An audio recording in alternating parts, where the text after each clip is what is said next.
இன்று சட்டமன்றத்தில் நம்முடைய பள்ளிக்கல்வி அமைச்சர் அவர்கள் முன்மொழிந்துள்ள வெளிநாட்டு பங்களிப்பு ஒழுங்குமுறை சட்டத்திலே ஒன்றிய அரசு கொண்டு வர உத்தேசித்துள்ள திருத்தங்களை முற்றிலுமாக திரும்ப பெற வேண்டும் என்ற அந்த தீர்மானத்தை மனிதநேய மக்கள் கட்சியின் சார்பாக வரவேற்கின்றேன்.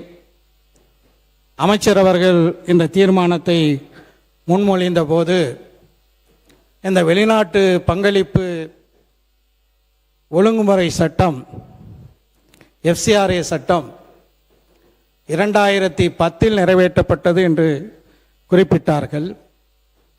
இல்லை, அந்த சட்டம் 1996 மரியாதைக்குரிய அடல் பிஹாரி வாஜ்பாய் அவர்கள் பிரதமராக இருந்த காலகட்டத்தில் கொண்டு வரப்பட்ட ஒரு சட்டம்.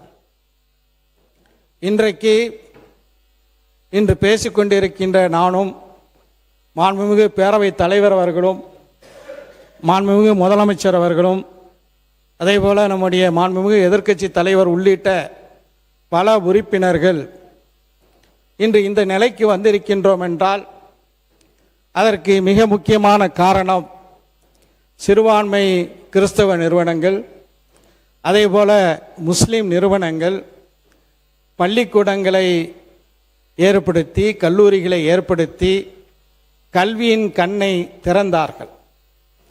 பல இடங்களிலே பள்ளிக்கூடங்களே இல்லாத ஒரு சூழலில் குறிப்பாக நம்முடைய கிறிஸ்தவ அமைப்புகள் பள்ளிக்கூடங்களை திறந்து கல்வி கண்ணை திறந்தது மறுக்க முடியாத உண்மை. ஆனால் இதுபோன்று மக்களுக்கு நலன் தரக்கூடிய பல திட்டங்கள், அது கல்வியாக இருக்கலாம், ஒரு இயற்கை பேரிடர் நடைபெறும் போது அங்கு செய்யப்படக்கூடிய நிவாரண உதவிகளாக இருக்கலாம், அதே போன்று மருத்துவ வசதிகளை ஏற்படுத்துவதாக இருக்கலாம், இப்படியே அடுக்கிக் கொண்டே போகலாம். மிக முக்கியமாக நாட்டில் இருக்கக்கூடிய சட்டங்களுக்கு விரோதமாக மனித உரிமை மீறல்கள் நடைபெறும் போது அதற்கு எதிராக துணிச்சலாக களத்தில் நின்று அந்த மனித உரிமை மீறலில் ஈடுபட்டவர்களை சட்டத்தின் முன் கொண்டு வந்து நிறுத்தக்கூடிய அந்த பணியாக இருக்கலாம். இப்படியான சிறந்த அறப்பணிகளை இந்த நிறுவனங்கள் செய்து கொண்டிருக்கின்றன.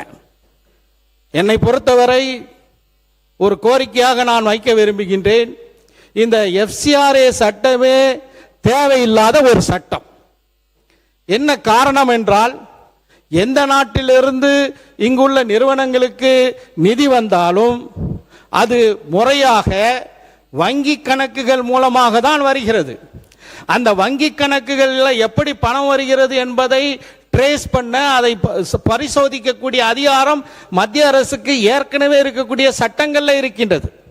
அது மட்டுமல்லாமல் இந்த நிறுவனங்கள் கண்டிப்பாக ஆண்டுதோறும் வருமான வரி கணக்கை சமர்ப்பிக்க வேண்டும். எனவே வருமான வரித்துறையினுடைய வரம்பிற்குள்ளும் இந்த நிறுவனங்கள் வருகிறது. இப்போ இதை தாண்டி எதற்கு FCRA என்ற இன்னொரு வடிவத்தை கொண்டு வந்து இந்த நிறுவனங்களை கண்காணிக்க வேண்டும்? இது தேவையில்லாத ஒரு சட்டம் என்பதை மிக தெளிவாக நான் குறிப்பிட விரும்புகின்றேன். எனவே FCRA சட்டமே தேவையில்லைங்கிறது தான் நம்முடைய நிலைப்பாடு. இருந்தாலும் கூட இப்போது கொண்டு வந்திருக்கக்கூடிய சட்ட திருத்தங்கள், இதுக்கு முன்னாடி தொண்டு நிறுவனங்கள், சேவை நிறுவனங்கள் வெளிநாட்டு நிதியை பெற வேண்டும் என்றால் அந்த நிதியை அவர்களுடைய பொதுவான கணக்குகளில், வங்கி கணக்குகளில் பெற முடியாது.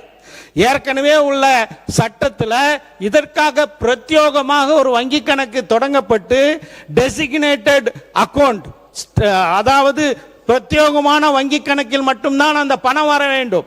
அதில் வேற உள்நாட்டு நன்கொடைகளை எல்லாம் அந்த கணக்கில் செலுத்த முடியாது. அதை திருத்தி என்ன செஞ்சார்கள் என்றால், எல்லா நிறுவனங்களும் வெளிநாட்டு நிதியை பெறும்போது டெல்லியில் இருக்கக்கூடிய, தலைநகர் டெல்லியில் இருக்கக்கூடிய ஸ்டேட் பேங்க் ஆஃப் இந்தியாவினுடைய ஒரு குறிப்பிட்ட கிளையில் மட்டும்தான் வங்கி கணக்கு வைக்க வேண்டும், அங்கு மட்டும்தான் வெளிநாட்டு நிதி வர வேண்டும் என்ற அளவுக்கு ரெஸ்ட்ரிக்ஷன், தடுப்புகள் எல்லாம் போட்ட பிறகு எதுக்கு இந்த திருத்தம்? இந்த திருத்தம் சிறுபான்மை மக்களை மட்டுமல்ல, ஒட்டுமொத்தமாக அனைத்து மக்களுக்கும் கல்வி கொடுக்கக்கூடிய, மருத்துவ வசதிகள் கொடுக்கக்கூடிய அனைத்து மக்களையும் வஞ்சிப்பதற்காக அன்று வாஜ்பாய் அரசு இந்த சட்டத்தை, எஃப்சிஆர் சட்டத்தை முதல்ல கொண்டு வந்தது என்றால், இன்றைக்கு இருக்கக்கூடிய ஒன்றிய பாஜக அரசு ஒட்டுமொத்தமாக இந்த அறநிலையங்களை முடக்க வேண்டும் என்ற நோக்கத்தில் தான் இந்த சட்ட திருத்தத்தை கொண்டு வந்திருக்கிறார்கள். ஒரு டெசிக்னேட்டட் அத்தாரிட்டியாம் இந்த சட்டம், இந்த திருத்த சட்டத்தில் சொல்றாங்க. அந்த டெசிக்னேட்டட் அத்தாரிட்டி என்ன செய்யலாமான்னா, எஃப்சிஆர்ஐ புதுப்பிக்கவில்லை என்றால் அல்லது எஃப்சிஆர்ஐக்கு அனுமதி மறுக்கப்பட்டால் அந்த நிறுவனங்களுடைய சொத்துக்களை அபகரிக்கக்கூடிய, அதாவது மிக வலிமையாக சொல்ல வேண்டும் என்றால், யாரோ வளர்த்த, யாரோ உதவி செய்து வளர்க்கப்பட்ட நிறுவனங்களை இந்த டெசிக்னேட்டட் அத்தாரிட்டி அபகரிப்பதற்கு வழிவகுக்கக்கூடிய ஒரு சட்ட திருத்தத்தை தான் ஒன்றிய அரசு இன்று கொண்டு வர உத்தேசித்திருக்கின்றது என்பதை இந்த நேரத்தில் சுட்டிக்காட்ட விரும்புகின்றேன். இன்றைக்கு தொழுநோயாளிகளை பார்த்தால் பார்த்து ஓடக்கூடியவர்கள் நாம். ஆனால் அந்த தொழுநோயாளிகளை தொட்டு அவர்களுக்கு சிகிச்சை கொடுத்தவர் அன்னை தெரசா என்பது நம் அனைவருக்கும் தெரியும்.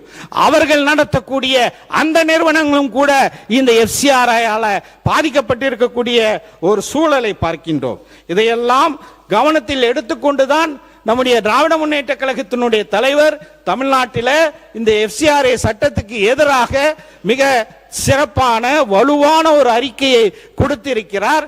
அந்த வழியில இந்த சட்டமன்றமும் இந்த சட்ட திருத்தங்களை மத்திய ஒன்றிய அரசு நிறைவேற்றக்கூடாது என்று வலியுறுத்தி நிறைவேற்றக்கூடிய இந்த தீர்மானத்தை மனிதநேய மக்கள் கட்சியின் சார்பாக வரவேற்று விடைபெறுகின்றேன். நன்றி.